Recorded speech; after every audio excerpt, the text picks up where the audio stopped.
a picture. Not a legitimate one, I have no artistic ability. But I think that through my words, you can maybe come up with something in your head, okay? So let's try it. Let's say that it's 1972. Long time ago, long before I was even born. Let's say that it's spring, maybe mid-March, how about that? And you wake up to the sun shining through your window, and it looks really nice outside, and you decide, you know what, I'm gonna go outside. And as you step outside, the 50-degree air feels so warm against your skin, especially after being cooped up all winter long. And then you see there are birds flying around and foraging for worms to feed their young, and the little squirrels climbing up and down trees, chasing one another. It's truly a beautiful sight. And then as the day goes on and the kids get home from school, rather than going inside to reluctantly do their homework, they throw their backpacks on the front porch, and they play outside until their moms call them in for dinner. It's truly a beautiful sight. It feels as though all winter long, everything has been so lifeless, and suddenly, it's all coming back to life, and it is really beautiful. Life is beautiful. However, little did we know that the spring of 1972 would be the last spring for at least 50 years, where America truly saw the beauty of life, where we lived in a culture of life. Hello everybody, my name is Hope Miller. I have been a part of the pro-life movement my entire life, with my grandparents being Joe and Ann Scheidler. I attended many events growing up. But when I was about 13 years old, I decided to look into what was really going on and what abortion was and why I had been fighting it and continued to fight it. I gained a lot of knowledge on this issue, and I knew I could not just sit idly by while this was happening in our great nation with God's children. So since then, I've taken on a more independent role defending the unborn. Now let's fast forward from that spring of 1972 to fall of 1972. Joe Scheidler is getting ready to sit on the couch to watch Notre Dame college football. That is until his wife Ann tells him that they're going to a protest. Huh? That is not what I had planned today. I was gonna relax, watch some football. But after some convincing, and my grandpa being the good husband he was, he decides to join Ann, and they pack up their 3 sons, my Uncle Eric, my Uncle Pete, and my Uncle Joe, and they go to this protest. Now, what protest? Well, there had been talk of this new law that might be passed. You might know what it's called. It's Roe versus Wade. Has anyone heard of it? Yeah.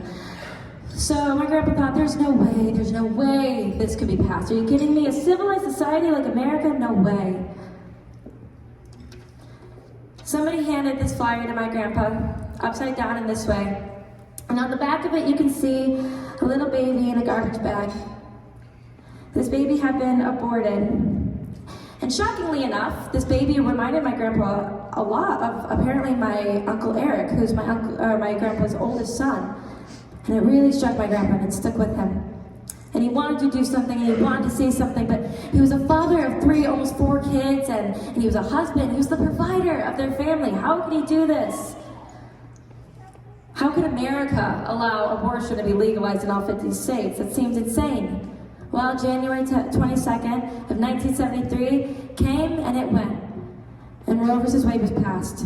And all of a sudden, in every single state in America, abortion was legal. The killing of an unborn baby was legal. Then May came and my mom was born. And my grandpa knew he had to fight. And so he began fighting. Now, he did not think that this would be this, especially if they saw what he saw, this little baby on this pamphlet here. There's no way it could stay for very long.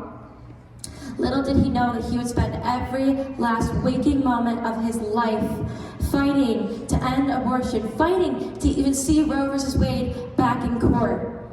And I am honored to be alive to see that day for him. And I do wish you were here to see that. He would be so excited to see the fruits of his labor and to see America changing and making a change. And as much as I wish you were here to see that, I cannot help but think that the only reason we are seeing this day is because he is working harder than ever in heaven.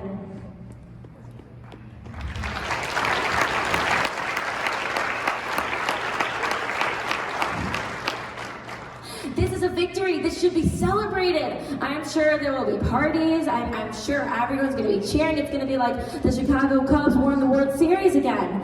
I promise you, it's going to be great. And this should be celebrated. This is exciting. This is a victory for America. This is a victory for the babies. This is a victory for the pro-life movement. And as much as a victory as it is, brace yourself, Illinois. It's about to get a lot worse. We have a governor who believes that women's health is abortion to the absolute extreme. And it is his goal to make Illinois the most progressive state in the nation when it comes to standing for women's so-called reproductive rights.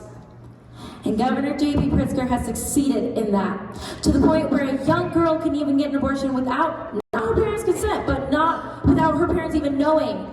I am 17 years old. First of all, I can't imagine being in that situation.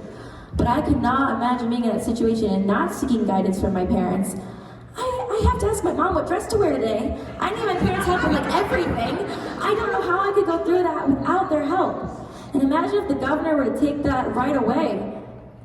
They would think, you're crazy. She can tell her what dress she can wear to speak out. That's fine. Why are you taking that away? Well, they're taking away the right of a parent to allow to guide their children in a life-changing situation. Insanity. This is not women's health. This is not caring for women. Governor Pritzker doesn't know what he's talking about.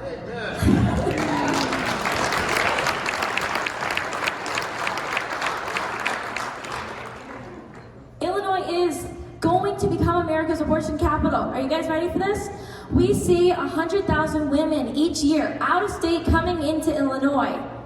When and if Roe v. Wade is overturned, that number will go from 100,000 out-of-state women coming to Illinois to obtain an abortion to 8.9 million.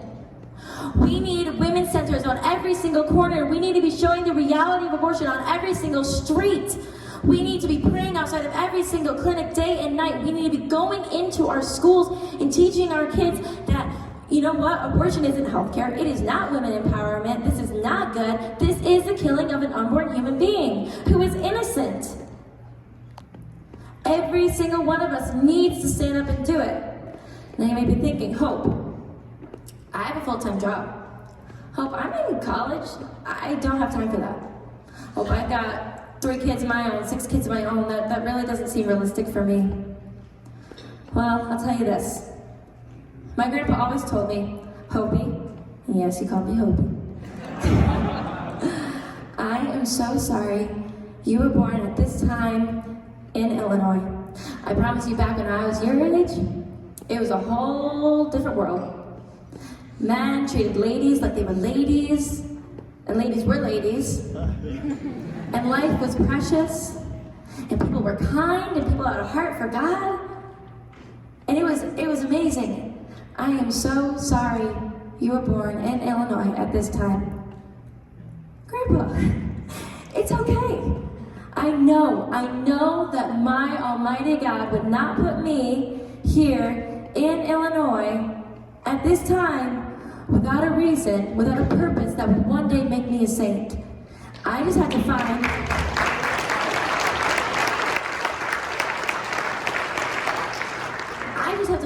whatever that purpose is and give it my all and fight day and night for the glory of God and restore whatever he's asking me to do, evangelize however he's asking me to do. I'll find it, I promise, and I'll do it. And that gave him a little bit of peace. Esther chapter 4 verse 14 says, perhaps this is the moment for which you were created, and I wholeheartedly believe that. We all have our busy lives, but I will leave you with this. If not you, then who? And if not now, then when? We must fight evil where evil is strongest. And that is where we are killing the most innocent among us by the thousands per day. I am praying for every one of you that you find this passion for the movement and you speak up and you find your voice and the courage to do so.